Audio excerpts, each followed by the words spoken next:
So we are here today to explore this amazing workforce capability framework with some awesome women from the domestic and family violence sector. We're going to have a think about what's in here and what that means in practice. It's been, a really amazing journey over 2 years really to get here, and there's some really practical and plain language through the whole framework, which we hope will be really easy to apply in your practice. But we're really hoping to come up with some resources like we are today to help kind of bring that to life even more so.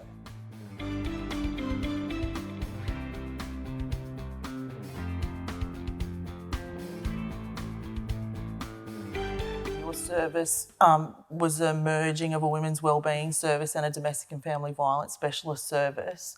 In that evolution, being the things that you've added to the way your teams operate that supports them and I guess sustains them in that work. It's constantly evolving. And, when we think about the workforce capability framework, that really fits beautifully into how we are making sure that the team are, being supported and so forth. So I think, the internal, external supervision's been really critical. We now have a training strategy each year that really highlights any gaps or interests or what we're seeing coming through from clients' needs, and we develop that training schedule around that.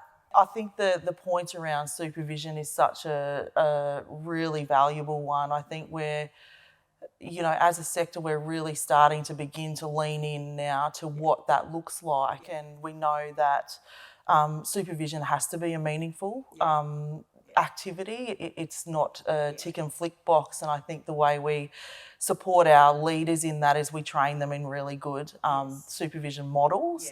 And then that informs the process that we use with our teams that is, of course, responsive to their needs and the work that they're doing, no matter what that looks like in that service. We have just started the process of actually interviewing all of our external supervisors, making sure that they're aware of the workforce capability framework, because it's just, such a great foundational piece. And really wanting to make sure that, like you said, there's that alignment to what we're doing and then what they're using that external supervision for. Absolutely.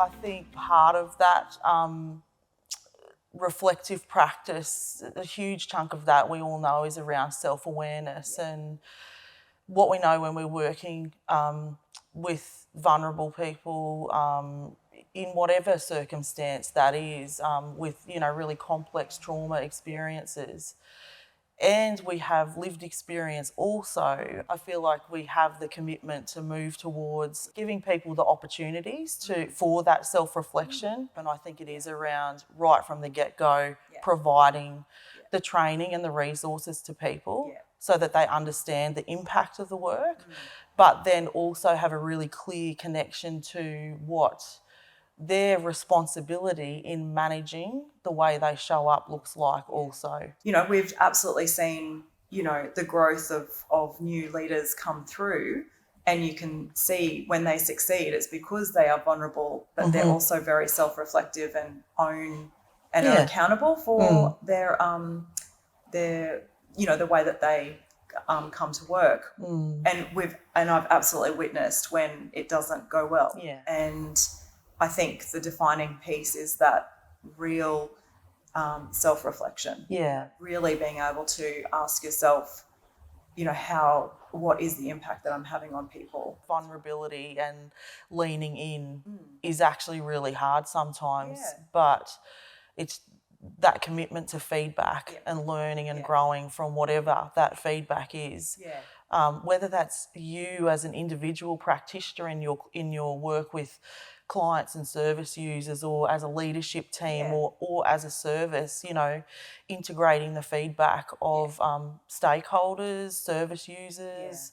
I think just that openness, and that's where, you know, that curiosity versus fear, I think, is the overarching theme of that. Curiosity invites the feedback. Fear holds up a hand and says, no, we've got this and we're doing this okay as it is. How we do that is by, you know, utilising the principles of our organisation and the values, and they're not just words. There are real purposeful statements around how we use those values to guide that. Absolutely. The articulation of how we walk our talk is super important. I think that right from the get-go for people coming into our organisations, that they really understand what it means to act and walk in line with the values of the organisation. Not that you can't make mistakes, but that there's a really clear indication of what that looks like. The framework really sets out, you know, some very clear ways of working, or what that expectation is around how to work in the sector.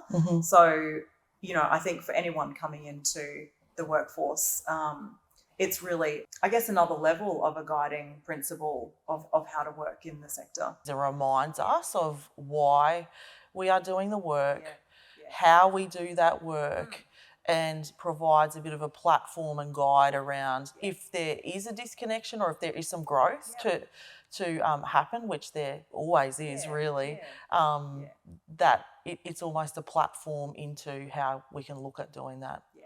I think the capability framework also gives us a really solid anchor point to look to the wisdom that's in our organisations, it's in our sectors. That is just, there's no question about that. So, you know, the capability framework as a reference point to kind of embrace that curiosity, you know, is a wonderful thing.